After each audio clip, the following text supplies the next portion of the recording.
علی بھائی اگلا سوال ہے، 9 ذی الحجہ یعنی یوم العرفہ کے دن کے روزے کی کیا فضیلت ہے؟ اور یہ بھی بتا دیں کہ یہ روزہ سعودی عرب کی تاریخ کے مطابق رکھا جائے گا یا اپنے اپنے ملکوں کی تاریخ کو فالو کریں گے؟ دیکھیں کچھ تو میں نے پہلے عرض کر دیا، اسی میں ایڈ کر دیتا ہوں. آپ نے اپنے ملک کے اعتبار سے ہی رکھنا ہے. فضیلت تو میں نے بتا دی مسلم شریف میں کہ 2 سال کے گناہوں کا کفارہ ہے، اور یہ صغیرہ گناہ ہے. کبیرہ گناہ توبہ سے معاف ہوں گے. اس کو سپورٹیو حدیث ہے صحیح مسلم کی کہ اگر کبیرہ گناہوں سے بچا جائے تو ایک نماز سے دوسری نماز، ایک جمعے سے دوسرا جمعہ، اور ایک رمضان سے دوسرا رمضان درمیان کے گناہوں کا کفارہ ہے، اگر کبیرہ گناہوں سے بچا جائے. اب ایک شخص نے ایک جمعہ پڑھا اور اگلا جمعہ پڑھا، بیچ میں ایک نماز بھی چھوڑ دی، تو کبیرہ گناہ اس نے کر لیا نا. تو کبیرہ گناہ جو ہے وہ توبہ سے معاف ہوں گے اور اپنی اصلاح کرنے سے. صغیرہ گناہ آٹومیٹکلی معاف ہو جاتے ہیں بغیر توبہ کے بھی، نیک اعمال کی وجہ سے. جو قرآن پاک میں ہے نا کہ نیکیاں جو ہیں وہ گناہوں کو مٹا دیتی ہیں. وہ کون سے گناہ؟ جو چھوٹے موٹے انسان سے لا علمی میں چھوٹے موٹے گناہ ہو جاتے ہیں.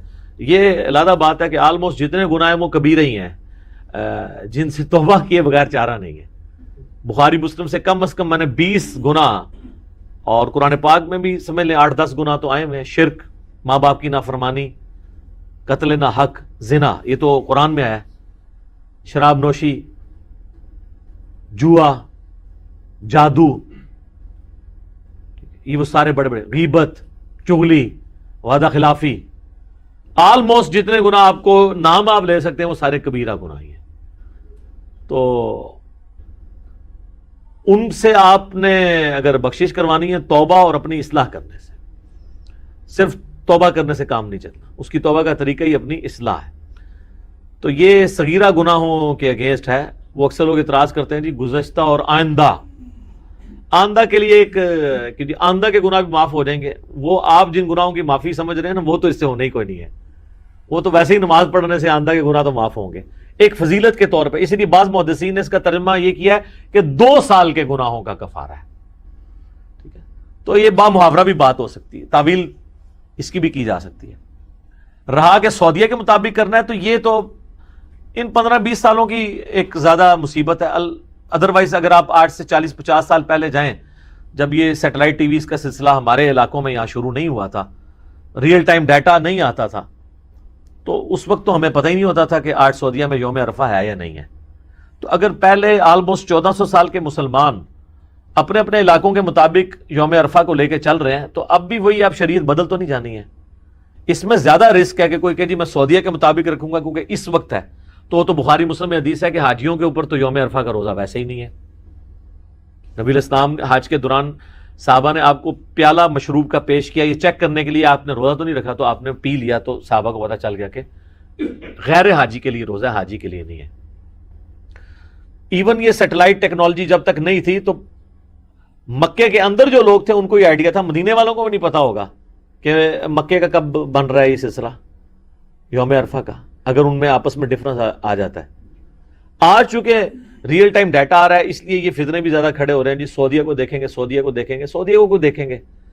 10 محرم بھی یہاں کی ہوگی، رمضان بھی یہاں کا ہوگا، عیدیں بھی یہاں کی ہوگی، سعودیہ کو نہیں آپ نے دیکھنا. آپ نے اپنے علاقے کے مطابق یہ 9 ذی الحجہ کا روزہ ہے. وہ کہتے نہیں لفظ تو آیا ہے یوم عرفہ تو اس کا نام یوم عرفہ ہے نا. جیسے 10 محرم کا نام عاشورہ ہے، ویسے تو ہر مہینے میں عاشورہ موجود ہوتی ہے، عاشورہ کہتے ہیں 10ویں دن کو، لیکن جب سمپلی عاشورہ بولا جاتا ہے اس سے مراد محرم کی 10 تاریخ ہے، تو یوم عرفہ ہی اسے بولا جائے گا.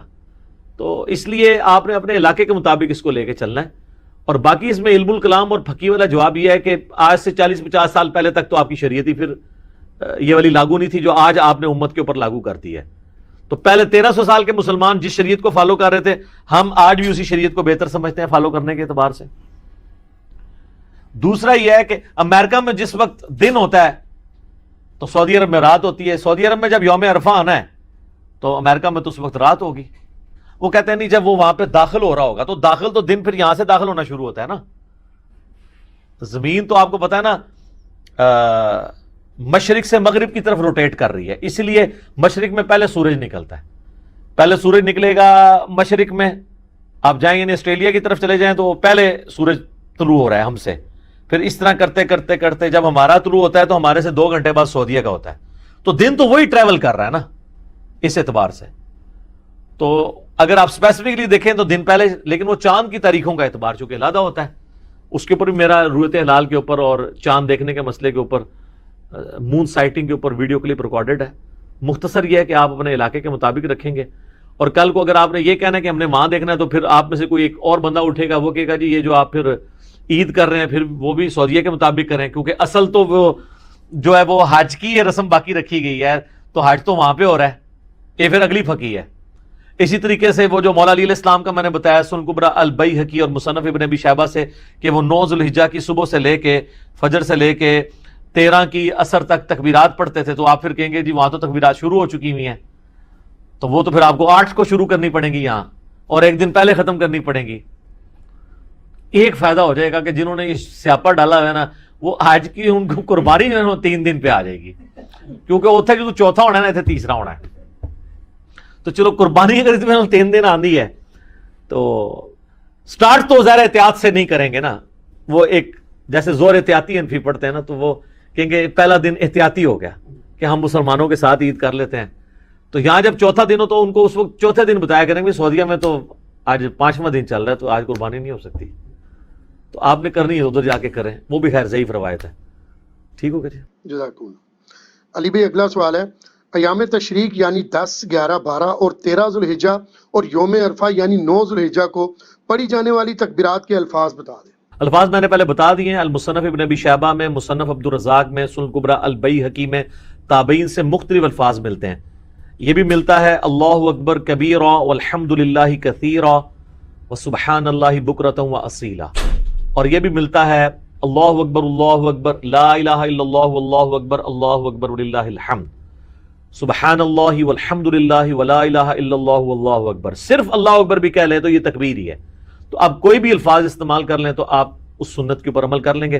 باقی کن کن موقعوں پہ پڑھنا ہے، فرض نماز کے بعد پڑھنا ہے آپ نے، مصنف ابن ابی شیبہ میں اور سنن کبریٰ البیہقی میں مولا علی سے ملتا ہے 9 ذو الحجہ کی صبح سے لے کے 13 کی عصر تک ہر فرض نماز کے بعد. اور امام بخاری نے تو صحیح بخاری میں چیپٹر کی ہیڈنگ میں تعلیقاً لیا ہے کہ امام باقر جو تھے وہ عام نفلی نمازوں کے بعد بھی تکبیرات بلند کرتے تھے، اور اسی ہیڈنگ میں لیا کہ حضرت ابو ہریرہ اور ابن عمر رضی اللہ عنہما جو ہے وہ بازاروں میں چلتے ہوئے تکبیرات کو بھی بلند کرتے تھے.